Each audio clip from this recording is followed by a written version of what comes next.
Bismillahirrahmanirrahim. Alhamdulillahirabbil alamin. Wassalatu wassalamu ala asyrafil anbiya'i wal mursalin wa ala alihi wa sahbihi ajma'in. Rabbi shrah li sadri wa yassir li amri wahlul 'uqdatam min lisani yafqahu qawli. Qala musannif rahimahullahu ta'ala wa nafa'ana bi ulumihi fid dharain amin.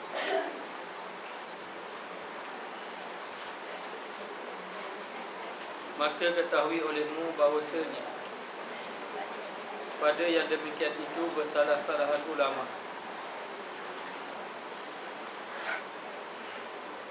Maka kata kil bahawasanya gugurlah kerana tempat iktikad mereka itu.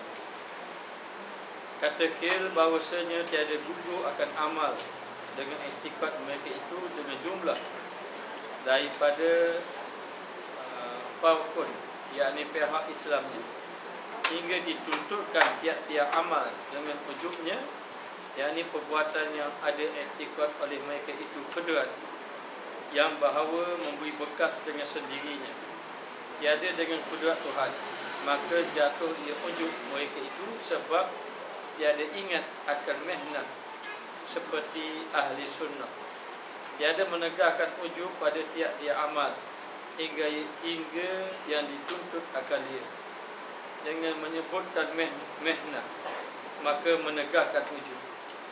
Faham ni? Faham? Saya pun dah faham.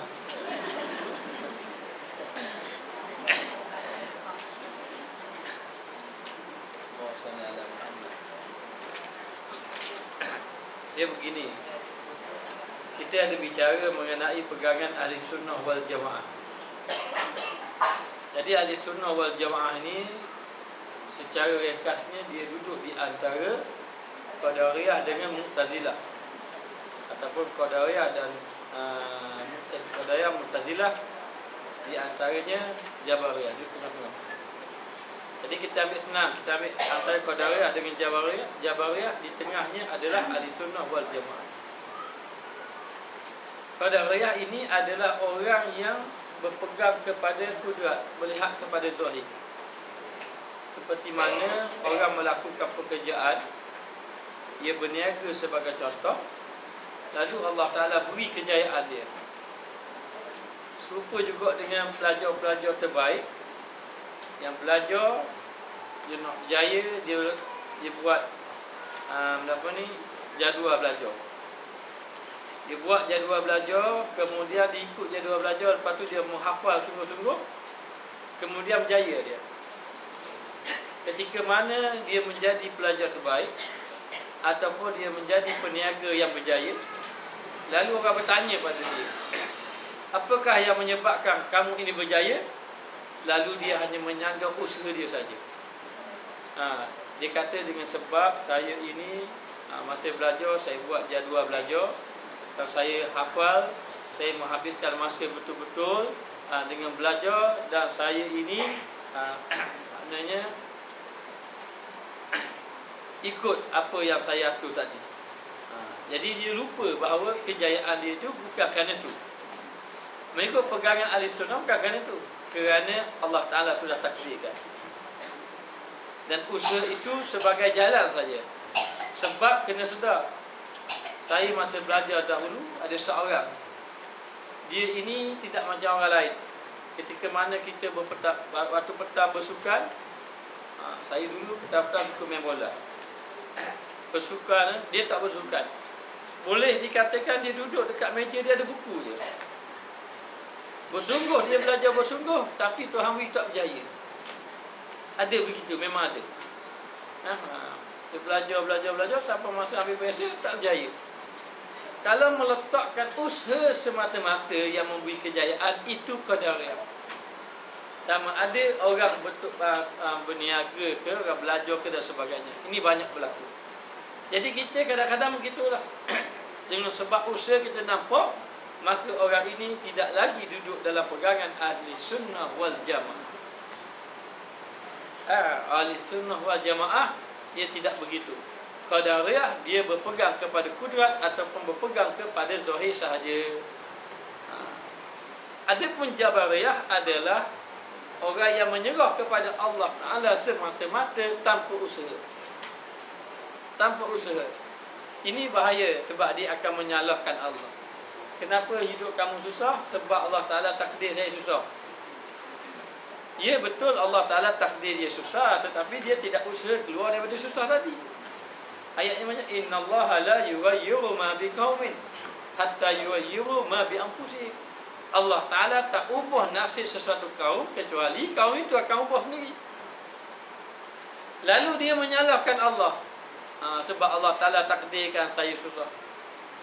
Dan sebab Allah Ta'ala beri saya macam ini. Orang tanya dia, dia ada harta yang banyak, ada duit yang banyak. Orang tanya dia, kenapa tak pergi ke Mekah?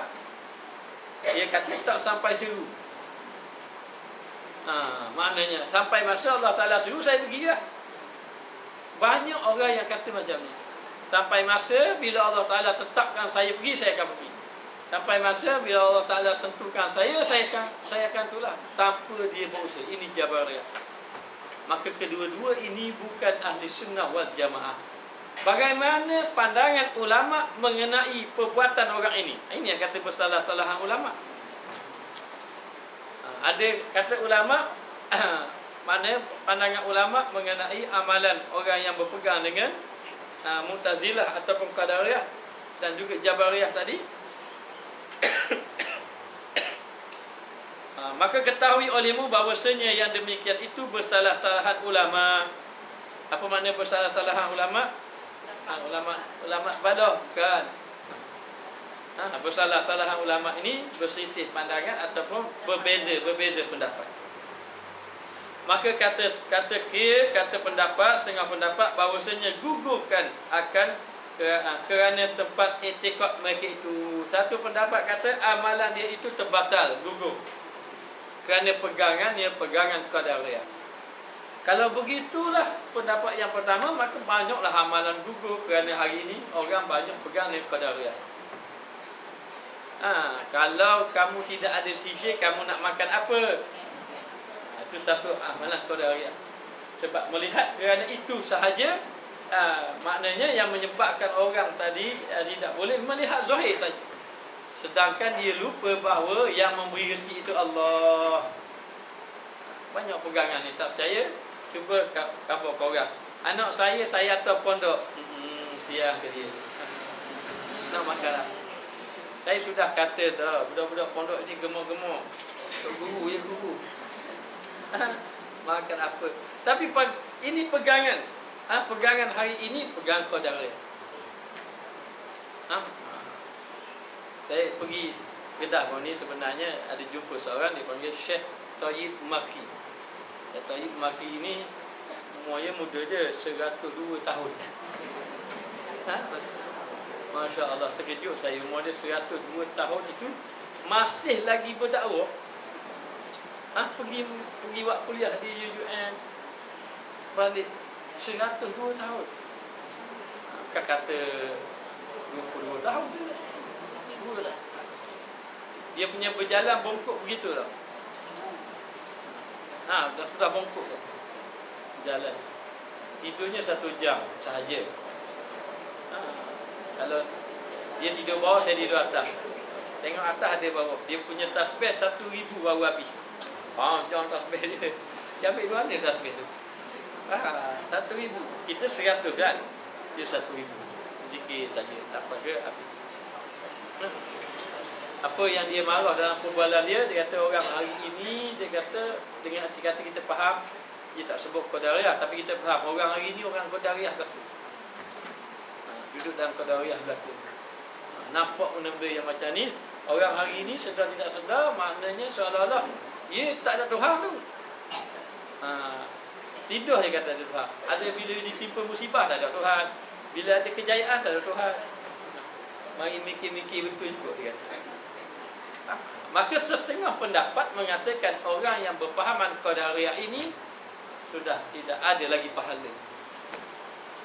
Hari ini memang banyak lah orang duk pegang macam tu, pegang zahir. Kalau tak ada masih baik ada obat ni, tak ada obat ni, apa ni, matilah orang ni, sakit berpanjangan lah macam. Ini pahaman qadariyah, pahaman yang mereka itu lupa Allah Ta'ala.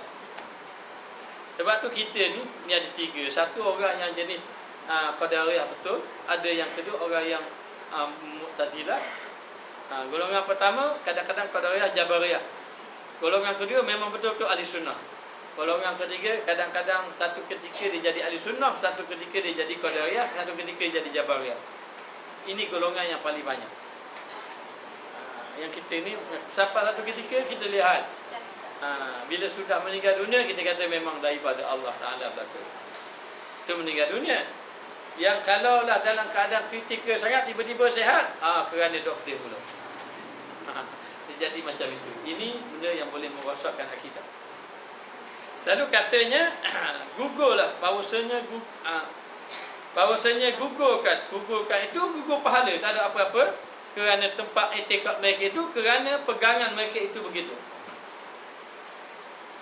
Hari ini jaga, jangan kita berpegang dengan qadariyah. Lihatlah kepada Allah, jangan bimbang. Kalau nak hantar anak agama pun jangan bimbang. Yang memberi rezeki itu Allah. Dapat kejayaan kita juga Allah Ta'ala. Lihat macam itu saja. Jangan melihat selain daripada Allah. Kata setengah pendapat bahawasanya tiada gugurkan amal dengan sebab i'tikad mereka itu. Ini pendapat kedua. Amalnya tidak gugur, maknanya pahalanya tidak gugur. Dengan jumlah daripada farqun, yakni pihak Islamnya, kadang-kadang dia betul-betul pegang ahli sunnah tu tak gugur. Tiba-tiba dia mari macam qadariyah, gugur. Ini pendapat yang kedua. Maknanya bila orang tanya dia, sebenarnya dia kata semuanya duduk tangan Tuhan belaka. Ni contoh yang tanya kenapa tidak kahwin, dia kata tak apa, jodoh di tangan Allah. Satu ketika orang tanya dia pula, tak sampai sembuh pula.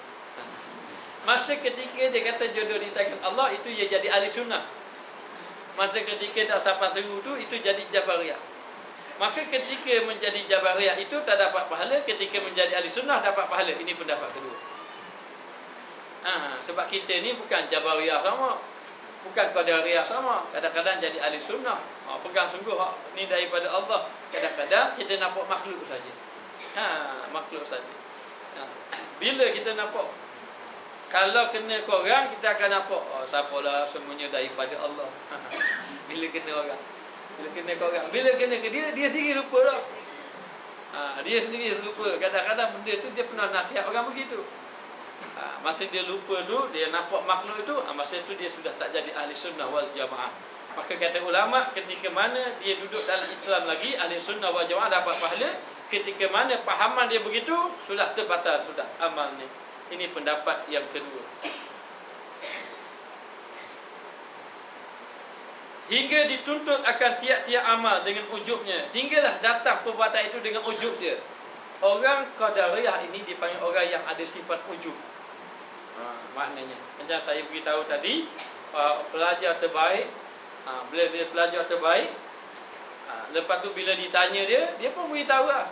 Sebab dia rajin, sebab dia sebab dia ada jadual belajar, sebab dia banyak ulang kaji, dia banyak muzakarah, banyak berbincang, dia banyak kaji balik soalan-soalan periksa yang tahun lalu-lalu tu.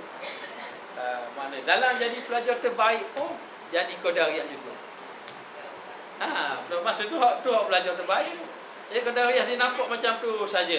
Maka sebenarnya sedar tidak sedar dia ini masuk dalam golongan ujub. Apa golongan ujub? Golongan yang merasakan diri dia ni, amal dia dengan sebab diri dia. Siapa yang memandang dengan sebab dirinya, maka ujublah dia. Maka ujub itu termasuk dalam sifat qadariyah. Orang yang berpegang dengan pegangan qadariyah, maka amalannya terbatal ketika itu. Sebab tu dikatakan bahawa kita kena jaga-jaga, dan ketika mana datang ujub itu, kita kena banyak istighfar kepada Allah. Balikkan kepada Allah semuanya. Yakni perbuatan yang ada i'tikad oleh mereka itu kudrat. I'tikad kudrat yang baharu memberi bekas. Kita sudah belajar bab tauhid ni hari ni. Maknanya kudrat memberi bekas. Maknanya kuat, kekuatan, sesuatu kuat tadi. air ini kita betul-betul dahaga, lalu kita minum air, maka airlah yang menghilangkan dahaga. Memang zahirnya begitu. Maka kalau kita melihat betul-betul air yang menghilangkan dahaga, itu adalah dikatakan orang yang berpahaman qadar. Dah habis tu siapa yang menghilangkan dahaga? Kita meletakkan Allah. Allah Ta'ala boleh orang itu tidak hilang dahaga dengan apa? Dengan doa saja pun boleh hilang dahaga. Jadi dikatakan sini kudrat sesuatu benda itu ada kudrat dia sendiri. Air inilah yang ada kudrat dia. Apa kudrat dia? Air ini pada kudrat dia menghilangkan dahaga. Air. Begitu juga dengan obat. Obat ini ada kudrat dia. Apa kudrat obat tadi? Menyembuhkan penyakit. Menyembuhkan penyakit. Maka obat itu berpegang bahawa obat itu menyembuhkan penyakit, maka itulah dikatakan orang yang berpahaman qadariyah. Semata-mata begitu. Dan disebut juga mengatakan bahawa orang itu masih lagi qadariyah. Seperti dia mengatakan bahawa Allah Ta'ala beri kepada obat ni, jadi obat ni boleh sembuh. Itu masih lagi qadariyah. Allah Ta'ala beri pada obat ni, jadi obat ni lah yang menyembuhkan dia. Dia kata Allah Ta'ala beri obat ni, jadi obat ni jadi sembuh makan obat ni. Itu pun masih lagi qadariyah. Seolah-olah Allah Ta'ala memberi kuasa itu kepada obat, kemudian obat itu ada kuasa. Maka itu dipanggil qadariyah itu.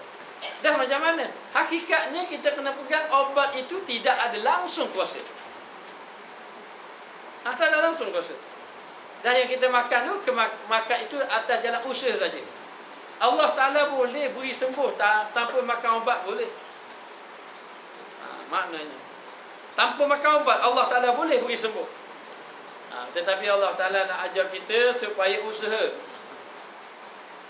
Maka usahalah kita. Usaha tu Allah Ta'ala beri jalan. Beri jalan supaya maknanya kita ini memahami Allah Ta'ala lah yang berkuasa segala-galanya, dan Allah Ta'ala nak suruh kita berusaha. Maka ini dikatakan pegangan Ahlussunnah wal Jamaah. Maka i'tikad oleh mereka itu kudrat yang baharu memberi bekas dengan sendirinya. Tiada dengan kudrat Tuhan, maka tidak ada dengan kudrat Tuhan. Maknanya kita bersungguh-sungguh kempen ni contoh ya. Sungguh-sungguh kempen, jauh pergi kempen naik kapal terbang. Kempen, bila sampai kempen sana, sungguh-sungguh buat, maka bila berjaya kita pun kata ini usaha kita. Bila kalau kita kata hantu kaca, faham tak faham sudah? Ini sifat qadariyah lagi. Kerana melihat kepada makhluk. Melihat kepada makhluk, bukan melihat kepada usaha. Sampai 4 tahun tu dia kata ni aja 4 tahun 5 tahun dia kena melihat itu daripada Allah. Dan Allah Ta'ala tidak menimpakan sesuatu kecuali dengan sebab perbuatan makhluk tadi. Ketika mana sahabat berperang dalam perang Hunain, ramai-ramai, sahabat kata kita akan menang. Sebab apa? Sebab kita ramai. Kata dia. Maka dia merasa ujub. Bila merasa ujub, mari orang kafir serang, lintah perang, lari sahabat Nabi keluar medan perang. Masa ketika itu, maka Nabi panggil balik. Betul balik akidah. Nabi panggil balik. Sahabat Nabi akidahnya memang benar. Maknanya panggil balik, susun balik, perang balik, menang dalam peperangan tersebut. Allah Ta'ala cerita mengenai ini. Kamu ini is'ad jabatkum kasratukum, ketika mana kamu merasa ujub dengan sebab ramai kamu. Sebab itu sahabat Nabi dia faham tidak ada kuasa makhluk sedikit pun. Bila sudah faham, dia menyandarkan kepada kuasa Allah Ta'ala, Allah Ta'ala akan beri bantuan. Maka perang Badar 313 lawan 1000. Menang, Allah Ta'ala beri menang.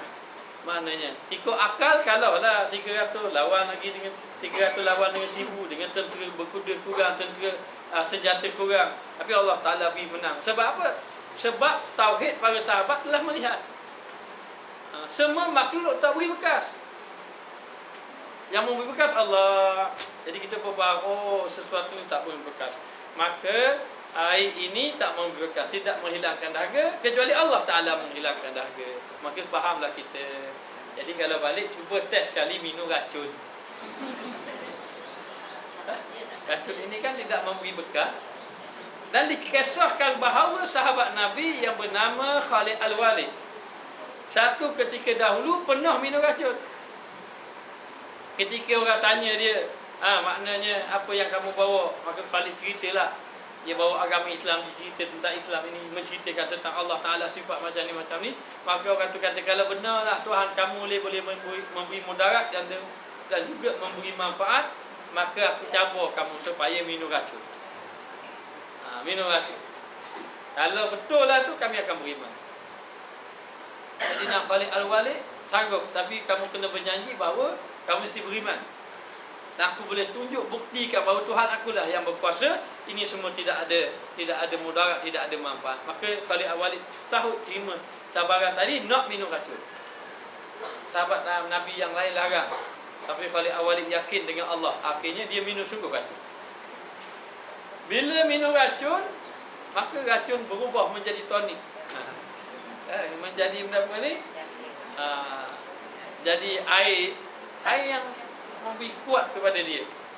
Maka bila minum saja, tengok 2-3 hari tidak ada kesan langsung pada Khalid Al-Walid. Akhir Khalid Al-Walid minta dia beriman. Dia tambah beriman. Akhirnya Khalid Al-Walid serang dia balik. Sebab engkar dan tidak mahu beriman, akhirnya Allah Ta'ala beri kemenangan. Dan sampai ke sudah Khalid Al-Walid mati bukan kerana kesan racun. Racun itu tak ada memberi mudarat sedikit pun kepada Khalid Al-Walid. Maknanya sudah faham. Jadi yang tak berani minum racun tu belum faham lagi lah. Dah bukan begitu. Satu ketika orang tanya kepada Imam Ahmad Ibn Hanbal, dia kata, benarkah Tuhan kamu yang menetapkan kematian dan juga kehidupan? Betul. Hidup mati semua takdir Tuhan yang menentukan. Maka dia cabar supaya terjun daripada bukit ini. Kalau Allah Ta'ala takdir mati, matilah. Kalau tidak. Kata Imam Ahmad mengatakan, kami diperintahkan oleh Allah supaya meyakini Allah, bukan diperintahkan oleh Allah untuk mencabar sifat Allah, kekuatan Allah. Kita tak payah cabar Allah. Maknanya maka dikatakan bahawa seseorang itu mesti yakin kepada Allah dan makhluk tidak memberi bekas. Maka tiada dengan kudrat Tuhan. Dia tidak ada kudrat Tuhan. Dia tak nampak kudrat Tuhan. Dia nampak kudrat dia. Dia nampak diri dia saja. Maknanya maka jatuh dia ujub, mereka itu. Maka jatuhlah dia orang yang ujub. Apa makna orang yang ujub? Orang yang merasa kagum, merasa diri dia, bukan Allah. Ini kita ada sifat akuan. Akulah yang bijak. Aku belakalah. Kalau tidak sabit aku, maknanya akan begitu. Maka ini dikatakan bahawa orang tadi jatuh ujub dan dia ini tidak berpegang betul dengan Ahlussunnah wal Jamaah. Maka pendapat yang kedua lah pendapat yang dipegang. Ketika mana dia ini bersifat dengan sifat qadariyah, maka ketika itu batal. Ketika mana dia bersifat dengan berpegang dengan pegangan Ahlussunnah wal Jamaah, maka ketika itu dia mendapat pahala. Maknanya. Maka sebab tiada ingat dia akan minnah, kerana dia tak ingat semuanya itu minnah. Apa makna minnah? Kurniaan. Kurniaan Allah. Semuanya kurniaan Allah. Tak ada sedikit pun. Allah Ta'ala nak kurniaan Allah. Tak ada sedikit pun dari apa kita. Ada orang yang sudah alim, Allah Ta'ala tarik. Ada orang cabar Syekh Abdul Qadir Al-Jilani. Syekh Abdul Qadir Jilani kata, sebelum bangkit daripada kamu bangkit pada kursi kamu, nanti ilmu kamu hilang. Dia tak bangkit lagi, tak bangun lagi. Dia tengok dia dah habis, lupa dah. Padahal boleh tarik. Ada daya dan upaya kita, hanya semuanya daripada Allah. Dan apa yang kita dapat, sama ada Allah Ta'ala beri ilmu, sama ada Allah Ta'ala beri amal. Sebab ada orang Allah Ta'ala beri ilmu, tak ada mampu amal. Dan Allah Ta'ala beri ilmu, Allah Ta'ala beri amal kepada dia, Allah Ta'ala beri faham kepada dia. Itu semua kurniaan Allah. Tidak ada milik makhluk. Tidak ada datang daripada makhluk, tapi datang daripada Allah. Maka seseorang itu kena ingat. Bila ini kurniaan Allah, dia kena ingat kepada Allah. Dia tidak ada apa-apa pun, supaya dia tidak sombong. Maka orang yang tidak ingat kepada kurniaan Allah itu dipanggil orang yang sombong. Orang yang ujub, yang merasa diri dia sahaja. Dia lah. Begitu juga kita. Ulama melarang. Kadang-kadang bila kita melakukan amal banyak, kita melihat amal kita banyak. Banyak sungguh amal kita hari ni. Satu hari satu juzuk. Saya jumpa Pak Sumit di Kedah. Dia tanya saya, satu hari berapa kali khatam? Kejut. Satu hari berapa kali khatam? Masya Allah. Dia tanya kita. Bila saya kata tak mampu saya, mu ni tak baca Quran. Mana kena satu kali khatam baca Quran. Kalau saya kata saya nak jawab satu kata khatam sehari sekali itu, saya boleh niat ni Wallahu ahad 3 kali. Begitu. Buat duit kitab. Dia buat duit kitab. Dia suruh saya baca. Kitab Arab lah. Dalam kitab itu menceritakan bahawa ada orang ulama dia khatam antara maghrib dan isyak. Macam mana? Adakah dia baca laju macam mana? Dia khatam antara maghrib dan isyak. Itu khatam Quran. Dia begini. Saya nak tanya saya. Kita rasa masa kita cepat ke lambat? Cepat kan? Sekejap je cepat. Sebenarnya bagi orang yang ahli taat, yang betul-betul taat, masa itu tidak cepat. Dan Allah Ta'ala boleh buat panjang pendek. Allah Ta'ala boleh buat. Tak percaya, dia merasa cepat. Okey, jumpa demo puasa. Puasa dah sini. Tak puasa? Masya Allah. Saya tak puasa kau. Cuba kita berpuasa. Bila berpuasa, kita lambatnya maghrib. Tapi kalau ketika perut kita kenyang apa-apa, cepat je maghrib. Ya Allah Ta'ala boleh panjangkan masa. Sebab tu kalau kita ikut akal, mana logik? Mana logik? Dan ada juga dalam kitab itu mengatakan ada ulama orang yang soleh sampai dia khatam sampai 30 kali satu hari. Macam mana dia khatam 30 kali satu hari? Maknanya ini Allah Ta'ala boleh panjangkan masa. Ada kisah wali Allah. Kalau orang tak terima akal, maka dia berpegang zahir lah. Akal, sebab berpegang akal. Kita ni ahli sunnah wal jamaah tak boleh pegang akal. Allah Ta'ala itu menah memberi, mengurniakan. Ada kisah seorang saleh, wali Allah. Dia ini pergi satu tempat berdakwah, nyampaikan ilmu. Tapi ada orang tak suka pada dia. Maka ada orang pergi kat majlis ilmu dia, tapi dengan niat yang jahat. Dia menyampaikan ilmu macam biasa. Kemudian habis menyampaikan ilmu, wali tadi keluar. Maka orang tadi ikut daripada belakang. Ikut jalan kaki keluar bandar. Keluar bandar dia, bandar sebab negara Arab ni kalau tempat pada pasir kadang-kadang dia setompok tu je. Habis kawasan tu pada pasir kan. Dia pun keluar berjalan. Berjalan saja hilang pandangan hak bandar kampung tu. Jumpa satu kampung lain tu. Tak berapa jauh berjalan, jumpa. Maka duduklah di situ. Duduk di situ, dia pun ikutlah kerja. Mengekori. Akhir sekali tak macam mana terlalai sikit, tiba-tiba wali tu hilang daripada pandangan. Bila hilang daripada pandangan, cari tak jumpa. Dia cari tak jumpa, dia pun tanya orang. Dia kata, macam mana? Orang ni pergi ke mana?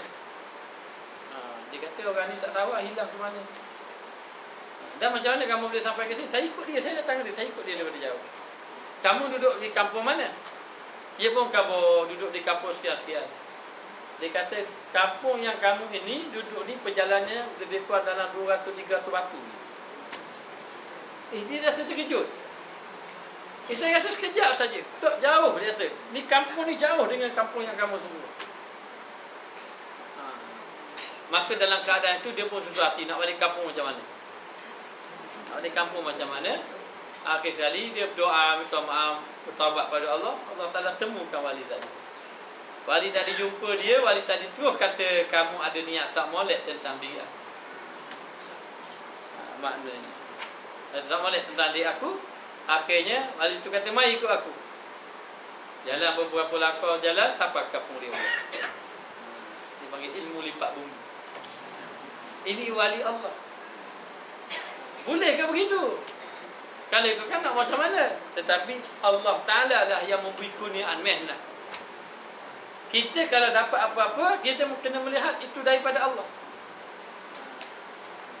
Lalu dikatakan orang ini, orang yang berpegangan macam itu, dia telah lupa akan mihnah, iaitu kurniaan daripada Allah Ta'ala. Maka menegahkan dia ujub. Menegahkan dia ujub dengan arti kata, orang yang mengingatkan pemberian Allah, maka tidak akan membawa kepada sifat ujub. Bila dia ingat akan ini pemberian Allah, bila dia tahu ni pemberian Allah, dia tak rasa apa-apa. Dia boleh semayang banyak-banyak, dia kata ini semua pemberian Allah Ta'ala. Kalau Allah Ta'ala beri boleh-boleh, kalau tak boleh tak boleh. Maka jika engkau kata, maka adakah yang lain daripada ujub dan riak, daripada qadih? Qadih ni yang mencelakan ataupun yang membinasakan boleh juga. Yakni yang mencelakan amal, membinasakan amal. Kata ke bahkan ada yang lain daripadanya yang mencelakan akan amal. Selain daripada ujub dan riak ini, adakah amalan-amalan, adakah perbuatan-perbuatan yang boleh merosakkan amal selain daripada riak, ujub? Kata pengarang kitab kita ini ada banyak sekali. Cakap ke saya yang boleh rosakkan amal. Dengki boleh tak rosak amal? Boleh. Lagi kita kena buat pressure kali. Okay, janji dan sebagainya. Dia boleh rosakkan amal. Nak sebut satu-satu habis dah jual kita. Banyaklah. Boleh merosakkan amal. Jadi dikatakan bahawa banyak. Tapi kenapa pengarang kitab kita meletakkan tajuk riak, meletakkan tajuk ujub?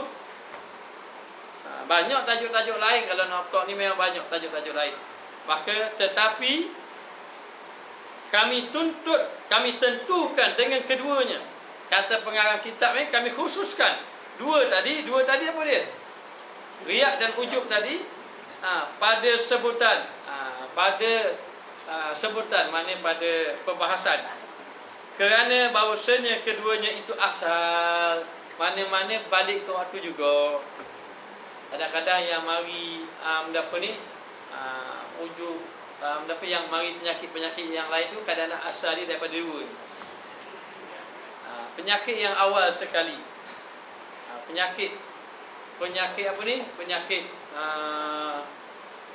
merasa dengki yang datang daripada iblis.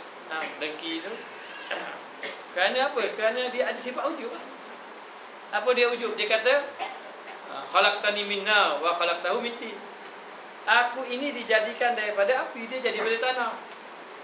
Dengan arti kata, ana afdalu minhu, saya lebih baik pada dia. Dengan arti kata begitu. Kan itu ujub. Jadi asal dia pergi pada ujub. Tak pergi pada ujub, pergi pada riak. Dan penyakit ini boleh dikatakan penyakit yang besar.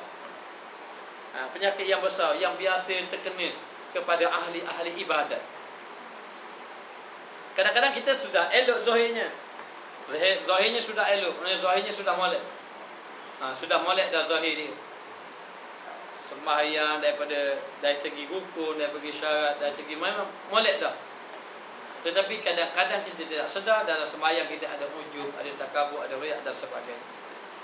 Maka bahawasanya keduanya itu asal yang beredar atas keduanya, yang beredarnya yang sering berlaku pada orang tadi.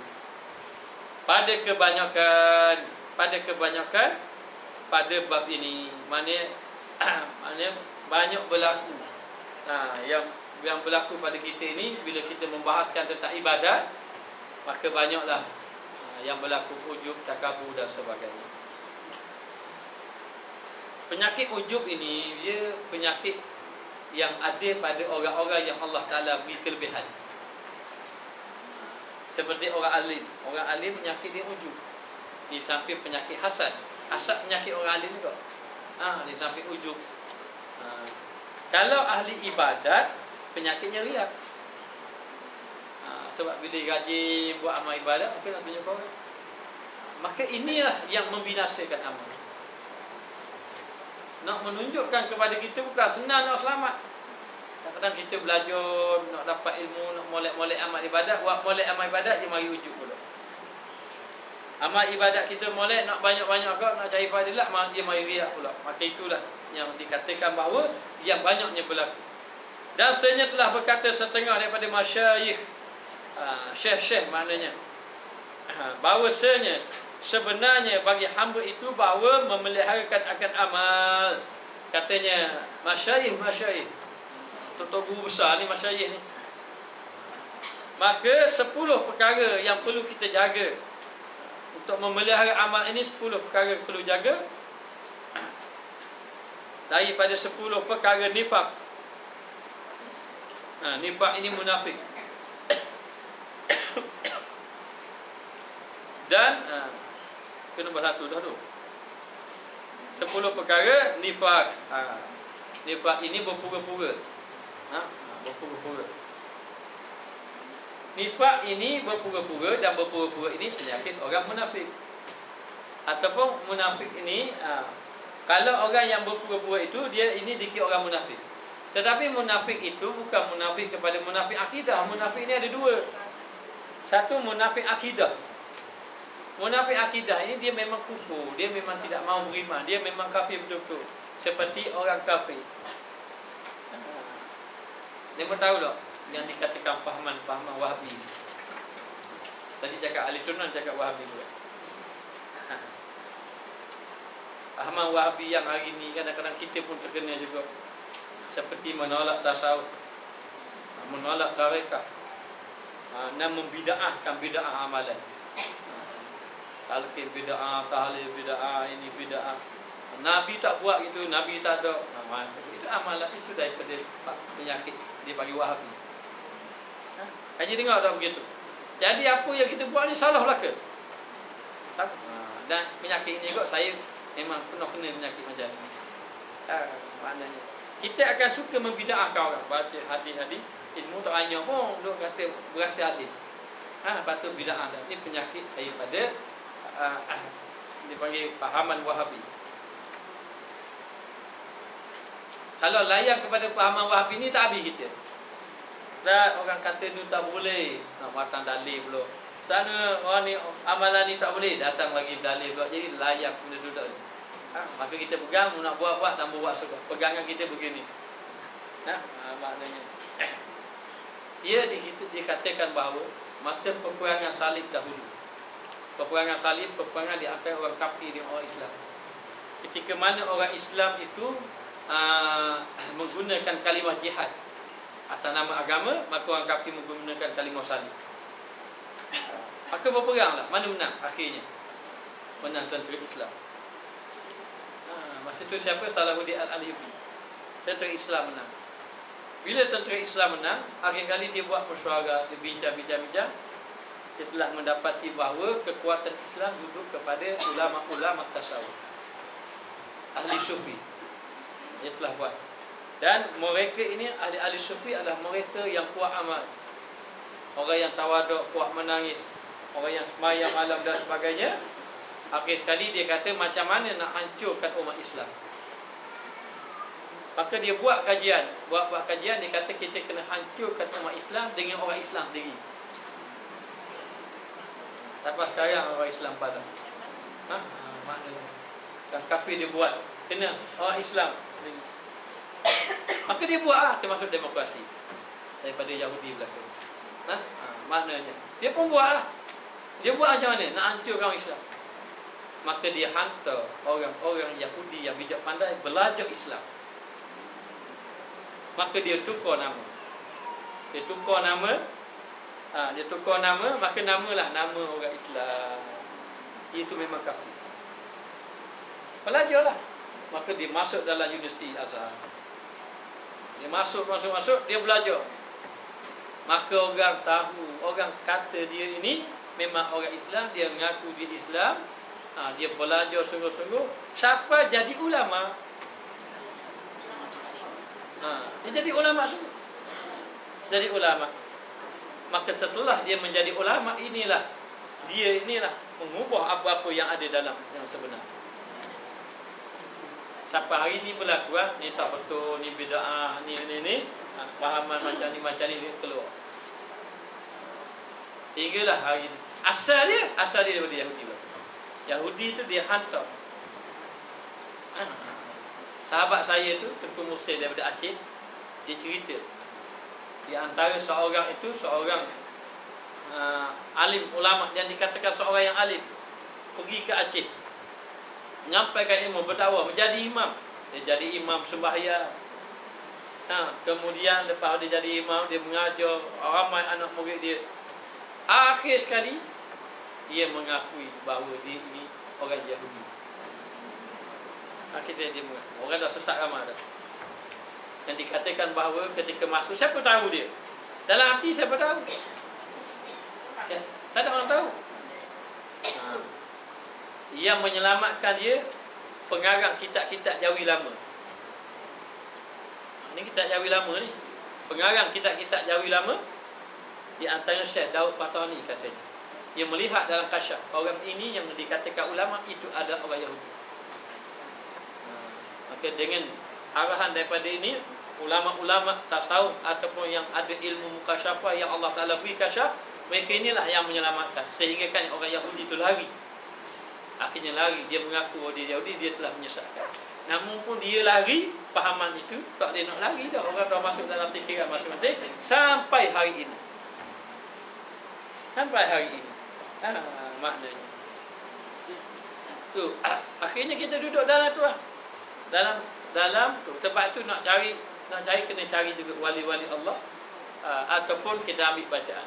Katanya Syekh Faid Maki, dia kata di antaranya sebab orang belajar ABC, orang tak belajar Jawi. Maknanya ABC ni kata dia, kalau Jawi ni maknanya anak-anak kecil kita Quran dulu, agama dulu, baru pergi ABC. Ni ABC dulu, Jawi ke diam. Mana? Betul tak? ABC dulu, Jawi ke diam. Sampai kadang-kadang dah masuk universiti dah, tapi ngaji tak pandai. Maknanya inilah yang berlaku.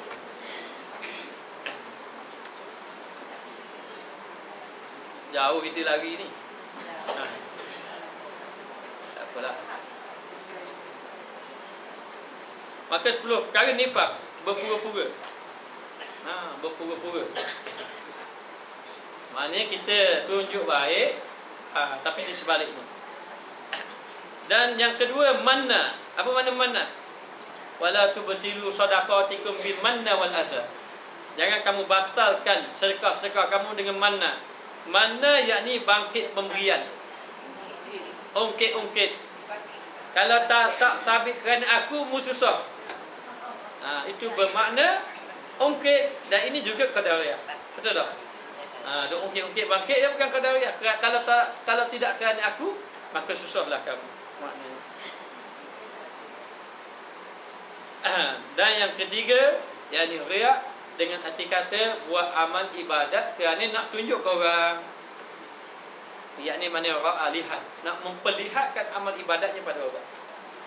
Dan dia rasa suka kalau orang dapat tahu bahawa dia ini ahli ibadat banyak. Maka ini amalan yang boleh merasakan. Jadi kamu tadi banyak, tapi dia datangkan satu-satu. Amalan. Kemudian azab. Azab ni menyakit hati orang. Menyakitkan hati orang. Maknanya bila kita buat baik, kita buat menyakit hati orang pula. Maknanya maka itu azab. Sebab tu kata wala tubtilu shadaqatikum bil manni wal azab. Jangan kamu ini membatalkan sedekah pahala kamu dengan mengungkit-ungkit dan azab menyakiti. Maknanya beri tapi buat menyakit hati. Beri tapi kadang lepo. Ataupun duk kata dia macam-macam. Jadi ini dia kata azab, menyakiti. Yang ini menyakiti. Menyakiti hati orang sama ada dengan perkataan atau perbuatan. So jangan awak sakit hati, jangan awak sakit hati orang. Bila-bila lagi dalam musim hari ini. Saya beritahulah kita lebih molek pada dia sebab begini-begini. Quran dalil kita macam ni macam ni. Dan kalau tidak ikut Quran, ingat, kalau tidak ikut Quran, jaga azab. Maknanya. Dan Allah Ta'ala suruh kita tidak boleh ingkar apa yang ada dalam hukum Allah Ta'ala. Jangan tolak dan sebagainya. Ikut Al-Quran. Tolak tepi mana tu, kita tengok Quran. Siapa ikut Quran, dia betul. Dia kata, tengok, tolak tepi dulu warna apa-apa. Tolak tepi, tengok Quran depan. Tengok Quran, tengok hadis. Sebab musim ni musim. Jadi kena faham lah. Tengok Quran, tengok hadis. Kalau tanya saya malas sangat. Dulu memang sungguh. Dulu kita berdebat aku. Balau habis orang. Maknanya. Tapi bila ni tambah tu. Tengok Quran, tengok hadis mana betul. Hatta hak dia kata ni pun kalau dia tak ikut Quran pun dia salah. Dia tidak boleh taksub. Mana yang ikut Quran, mana yang ikut hadis, dialah yang betul. Dah salah belaka, mana yang paling teruk? Sebab mengikut kaedah usul fiqh, akhafu dauraini. Kalau ada dua kemudaratan, maka ambil yang paling ringan. Kemudaratan. Begitu maknanya. Tapi janganlah sampai menyakiti hati orang. Ni yang rumit gambar orang lelaki pakai selendang, rambut macam gitu. Maknanya je tukar lah tu, buat katung. Jadi sakit hati orang tu tidak boleh. Hukum dia haram sebenarnya. Ia juga boleh membatalkan amal ibadat. Dan kita ingat, kita boleh paksa orang. Kita tidak boleh paksa. Innaka la tahdi man ahbabta walakin Allah yahdi man yasha. Nabi tak pernah paksa ke Abi Talib. Walaupun duduk sebuah rumah, maknanya mana tamu terima. Tidak mau terima. Sedih memang sedih, tapi Allah Ta'ala kata bukan kamu beri hidayat, Allah Ta'ala yang beri hidayat. Susah ni hidayah. Nak macam mana hidayah? Mari sinilah madrasah hidayah. Ni madrasah hidayah je, nama tempat. Tak hidayah sungguh. Baik. Dan juga menyesal. Menyesal, yakni akan perbuatannya yang baik. Masya Allah. Menyesal perbuatan baik. Perbuatannya yang baik. Sesal aku tolongmu dulu. La ilaha illallah. Sesal aku tolongmu. Mana? Tolong orang yang baik tak ada sesal. Maknanya. Kalau kita kadang-kadang kita lupa hak kita berasa. Tak sangka sungguh kita bagi ke dia, kita tolong dia. Buat khianat pula kita. Sesal sungguh aku tolong dia. Kalau aku tahu aku tak tolong lama lagi. Masya Allah. Hak baik jangan sesal. Dan juga ujub. Ujub ini dengan arti kata, apa makna ujub? Makna dia merasa bangga. Merasa diri dia lah yang baik. Macam mana nak tahu ujub? Kira semayang tahajud kali. Seminggu dah. Mungkin hari pertama tak lagi. Seminggu. Kalau dah seminggu, sebulan. Mari. Akhirnya aku jadi ahli tahajud juga. Mari. Jadi nak beritahu ujub ini merasa diri dia lebih baik pada orang. Sehingga dia memandang rendah, memandang hina kepada orang lain. Imam Ghazali kata, dia kata kalau mu tengok budak kecil, apa mu kata? Budak kecil ni lebih baik pada aku. Dia tak ada dosa, aku ada dosa banyak. Cuba tanya, tengok orang-orang syekh-syekh.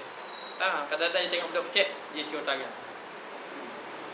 Lepas tu kalau dia tengok orang tua, dia kata orang tua ni lebih baik pada aku. Sebab apa? Orang tua ni hidupnya lama, dia sudah lama beribadat. Aku ni baru lagi. Nampak gitu pula. Dan kalau tengok orang alim ni lebih baik pada aku. Sebab dia ni beramal dan kadang alim. Kita beramal dan kadang tak alim. Tengok orang jahil pula, orang jahil lebih baik tu. Macam orang lebih baik pula, lebih baik macam mana? Dia buat maksiat dalam keadaan dia jahil. Aku buat maksiat dalam keadaan alim. Mana lebih bahaya? Orang tahu buat maksiat, orang tak tahu buat maksiat. Orang tahu. Dia tengok orang kafir pula. Dia tengok orang kafir ini lebih baik pada dia sekiranya dia itu bertaubat pada Allah ataupun dia kembali kepada Allah. Kalau dia kembali kepada Allah, dia beriman saja, maka dia lebih baik daripada kita yang banyak campur dengan dosa dan sebagainya. Sebab dia bila dia mengucap 2 kalimah syahadah, maka sudah tidak ada lagi dosa. Tak ada lagi dosa. Dan hasratan, iaitu menyesal. Hasratan, menyesal akan yang meluput, tiada bersungguh-sungguh menawan waktunya, ataupun rugi. Hasratan ni rugi dengan arti kata mensia-siakan waktu. Arti kata meluputkan waktu, mensia-siakan waktu. Ini bahaya kita rugi masa kita sahaja. Maknanya sebab disebut dalam hadis, dia kata min husni islami mar'i tawquhu ma la ya'ni. Daripada keelokan orang Islam itu, yakni meninggalkan perkara yang tidak memberi manfaat. Kadang rugi masa saja. Orang kita rugi masa duduk dah kopi, main sampai petang sampai ke pagi sampai ke petang. Maknanya kadang duduk anak-anak muda duduk rompi, gitu habis masa saja. Sedangkan kita ini perjalanan masa kita semakin hari semakin dekat dengan Allah Ta'ala, dan tak rasa apa-apa. Setengahnya begitulah maknanya. Duduk dalam keadaan lalai dan memudahkan amal. Memudahkan amal dengan arti kata menangguhkan akan amal ibadat, dan juga mengatakan tidak bersungguh-sungguh dalam melakukan amal.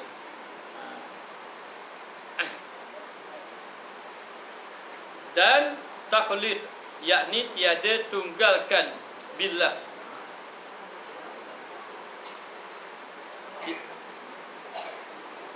Taklid ni makna campur, bercampur. Khalatan ni bercampur, tidak tunggalkan, tiada tunggalkan dengan Allah. Bercampur maknanya orang yang ada macam sifat syirik kepada Allah lah. Amal ibadat yang bercampur, baik dengan buruk. Taklid ni bercampur, sekejap baik, sekejap buruk, campur belaka. Macam kita semua lah. Maknanya campur baik, yang baik-baik, dan yang tak baik dah baik. Tidur saja tak amal ibadat. Saya buat amal ibadat saja, apa tak pun tidur, dan sebagainya. Dan juga khauf mulamah, yakni takut cerca manusia. Nak buat amal ibadat pun takut orang kata. Ini satu penyakit juga sebenarnya. Ini kadang-kadang kita tengok bila orang tu tak pernah pergi masjid, tak pernah pergi surga, dia ada niat nak pergi surga, tapi dia mari kata, kalau aku pergi surga nanti orang kata aku sendiri kat aku. Mana tobat dah orang kata. Orang kata pun gitu. Maknanya sudah dikata. Mana tobat dah. Ada seorang tu dia kata saya kata pergi surga, orang tengok saya gitu je. Orang tengok pergi tu. Bila orang tengok gitu, orang balik surga je ni tahu, orang tengok lah. Orang tengok gitu lah. Saya tengok mana? Takkan nak tengok jam mata. Dia tu orang tengok gitu, itu malah pergi surga lah. Cuba tengok orang lain tengok mana? Orang tengok gitu juga. Jadi dia tengok, dia pun pandang. Apa orang tu tengok aku gitu? Orang tu tak baik aku tu. Padahal tak ada apa-apa pun. Dia pun beritahu. Dia bagi rumah dia, saya start kat tamu gisu lah. Tapi saya tengok orang pandang saya gitu berlaku. Saya pun heran pandang mana. Saya masuk dia tengok. Apa orang pakat tengok saya gitu berlaku. Yelah, dia masuk ke diam. Bila masuk ke diam, pakat tengok. Lepas tu sambung balik. Saya kata orang tengok saya gitu saja. Apa-apalah. Akhirnya Ambo mari lah. Orang kata benda pula saya. Jadi kadang-kadang ini satu penyakit. Ini penyakit sebenarnya. Penyakit apa ni? Dia panggil penyakit buruk sangka. Buruk sangka pada orang. Orang tak ada apa-apa. Cakap dengan dia dulu, sembang dulu, tak ada apa-apa punya, tapi tengok tu. Kadang-kadang orang tu sedih, dia pergi madrasah, dia pergi kuliah, dia bala dengan orang rumah dia. Dia pun sedih, dia pun tengok, apa biasa senyum, aku juga senyum. Tapi nak marah aku.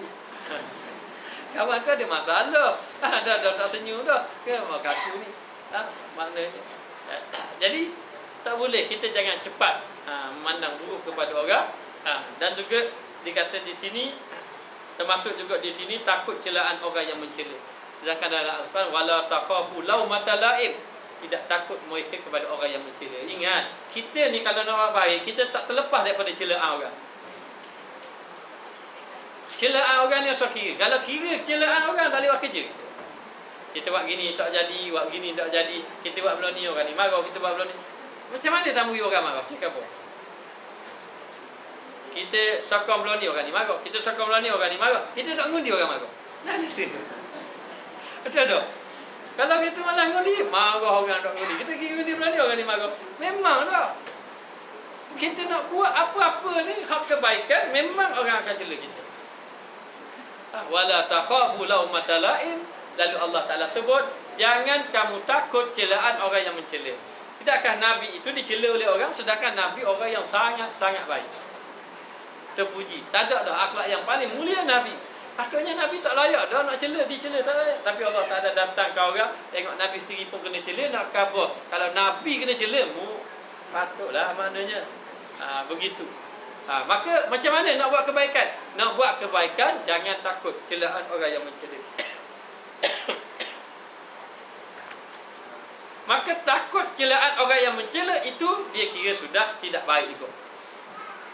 Sudah tidak elok. Kalau kita takut celaan orang yang mencela, kerana takut celaan orang yang mencela itulah yang menyebabkan kita ini jadi tidak beramal. Molek-molek dah nak buat baik, jadi tak buat baik. Maknanya macam orang yang mencegah maksiat, memang orang marah. Siapa yang marah? Ahli maksiat akan marah. Macam mana demo nak mencegah maksiat tapi ahli maksiat tak marah? Boleh tak? Tak boleh. Memang akan cela, memang akan kena kata dan sebagainya. Maka takut daripada celaan orang yang mencela itu, maka juga membawa pada dosa. Kemudian maka menyebut Syekh kami rahimahullahu taala, lawan tiap-tiap perkara itu satu-satu daripadanya dan mudaratnya dengan amal. Maka lawan pada tiap-tiap sesuatu tadi. Lawan tadi. Kalau kata berpura-pura, jadi tidak berpura. Daripadanya dan mudarat dengan amal, maka lawannya nifak itu ikhlas. Tadi balik tadi 10 perkara yang tidak elok, maka lawan dia. Lawan dia nifak.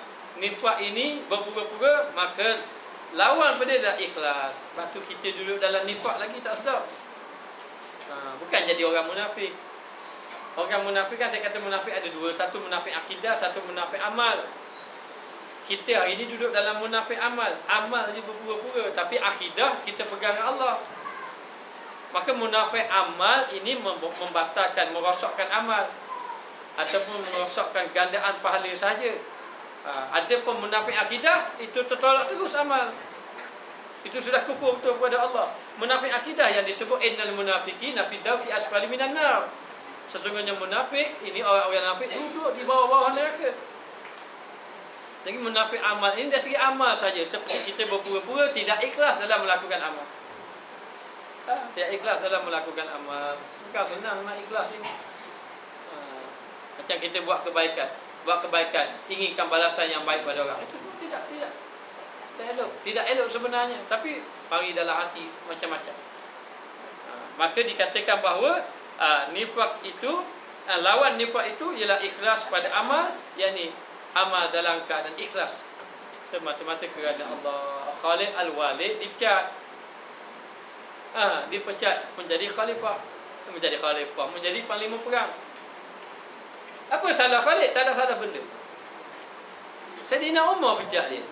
Bukan orang-orang biasa, sahabat besar Nabi. Masa zaman Nabi, masa zaman Sayyidina Umar, Nabi sudah wafat. Maka Khalid al-Walid ini pula orang yang berperang tak pernah kalah. Siapa ke mati tak pernah kalah. Dalam perang Uhud, Khalid al-Walid duduk belah-belah orang kafir. Yang Nabi cedera, sahabat Nabi balik tu, maknanya itu dalam perang Uhud. Khalid al-Walid lah yang memimpin pasukan tentera musyrikin. Lepas pada tu dalam perang Uhud dia masuk Islam. Dia masuk Islam, Nabi sebut kan, maknanya Islam duduk di tangan dia, menang di tangan dia. Memang menang betul. Menang, tak pernah kalah. Dia tak pernah kalah. Akhir sekali orang pun kata, kalau Khalid al-Walid ini, kalau Khalid al-Walid jadi ketua, memang menang, tak pernah kalah. Ya, pegang itu. Allah Ta'ala boleh beri kalah walaupun sudah lama. Faham tak faham sudah? Maknanya, jadi kalau maknanya sudah lama dah berperang, tak pernah kalah pun. Maka orang nak pegang. Apa dia pegang? Kalau Khalid al-Walid jadi panglima perang, pasti akan menang. Sebab dia dah lama dah jadi panglima perang kan? Tak pernah kalah kan? Jadi bila tak pernah kalah tak boleh terima kekalahan. Memang dia menang. Jadi ini sudah rosak akidah. Siapa yang memenangkan? Allah Ta'ala. Allah Ta'ala yang memenangkan, yang mengalahkan Allah. Maka Allah Ta'ala beri menang. Tapi sudah tak nampak Allah. Dah sudah nampak Khalid Al-Walid. Maka Sayyidina Umar kata tak boleh begini. Kerana Khalid Al-Walid jadi panglima perang, nanti orang jadi rosak. Maka Khalid Al-Walid kena pecat. Khalid Al-Walid maknanya bila dia kena pecat, tengok-tengok dalam penamaan calon, tak ada nama dia. Kan maknanya kena bebas lah kali ni. Dia sudah berjuang lama. Sudah berjuang lama. Apa erti perjuangan? Sudah tidak dinilaikan perjuangan kita. Boleh kena bebas. Tengok penamaan calon. Tengok. Saya pun tak ada tak bagus punya. Jadi dalam keadaan macam itu, Khalid Al-Walid dapat berita bahawa dia dipecat. Bila dia dipecat, apa yang dia buat? Dia sujud syukur. Dia bersyukur kepada Allah Ta'ala. Akhir kali orang pun tanya, orang pun tengok-tengok dia tanya dia sebab apa ni. Maknanya rupa-rupanya dia beritahu bahawa dia sudah menjadi tentera biasa. Sebab dia duduk dengan tentera biasa. Dan siapa yang melantik, siapa orang baru ni? Orang baru adalah Abdullah Ibn Jarrah yang dilantik jadi pemimpin ketika itu. Jadi Khalid Al-Walid pakai tentera biasa tu. Sudah tidak ada lagi pangkat, sudah tidak ada pangkat, jadi tentera biasa. Jadi ketika itu orang yang menyokong memang ada pengaruh-pengaruh masing-masing. Sahabat Nabi pun begitu juga. Dia ada pengaruh dia. Jadi Khalid Al-Walid ini ada orang yang sangat mendokong Khalid Al-Walid, memang dia jadi pengaruh dia, lalu pengaruh dia buat kita buat keluar hak baru lah maknanya. Jadi dia pun ajak Khalid Al-Walid ini memberontak lawan kepada Sayyidina Umar Al-Khattab. Kita jatuhkan dia balik. Khalid Al-Walid marah. Tidak, maknanya kerana aku selama ini bukan kerja untuk dia, aku kerja untuk Islam, untuk agama Allah. Maknanya, dan aku kerja ni bukan untuk pangkat. Maknanya pangkat yang Allah Ta'ala beri Allah Ta'ala tarik, dia bukan kerana ni. Kerana dia telah Nabi telah mengatakan zaman Sayyidina Umar ni tak ada fitnah. Fitnah yang berat-berat tu tidak ada. Sekali orang pun ikutlah Khalid Al-Walid. Nak khabar ni apa? Dia seorang yang ikhlas. Ikhlas dalam amal dia. Bukan kerana pangkat, bukan kerana jawatan, bukan kerana nama, bukan kerana apa-apa. Dia boleh turun balik jadi tentera biasa. Lalulah ketika Abdullah Ibn Jarrah memimpin pasukan tentera, menang juga. Tak sebenarnya Khalid Al-Walid. Tidak benar. Kerana Islam. Maknanya, maka Allah Ta'ala beri kemenangan. Ini menunjukkan ikhlas kepada Allah. Dan lawan pada riak itu, ikhlas menuntut pahala pada jua. Dan lawan riak itu,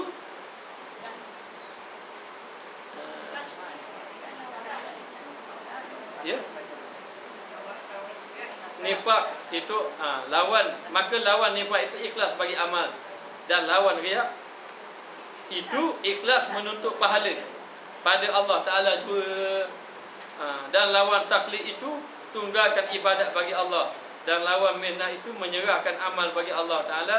Dan lawan azza dipeliharakan amalnya. Dan lawan nadamah itu tetap nafas, yakni dirinya. Dan lawan ujub sebutkan minnah. Dan lawan hasrah itu menawan kebajikan.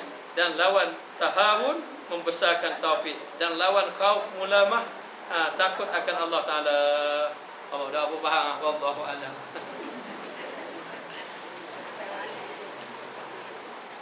Dia tak pandai nak buat kan? Berhenti dulu lah. Sambung minggu depan pula. Bismillahirrahmanirrahim. Rabbana zalamna anfusana wa illam taghfir lana wa tarhamna lanakunanna minal khasirin. Allahumma alimna ma jahilna, Allahumma rzuqna ilman nafi'an warzuqna fahman tayyiban. Wa sallallahu ala sayyidina Muhammad wa ala alihi wa sahbihi wa sallam. Walhamdulillah rabbil alamin.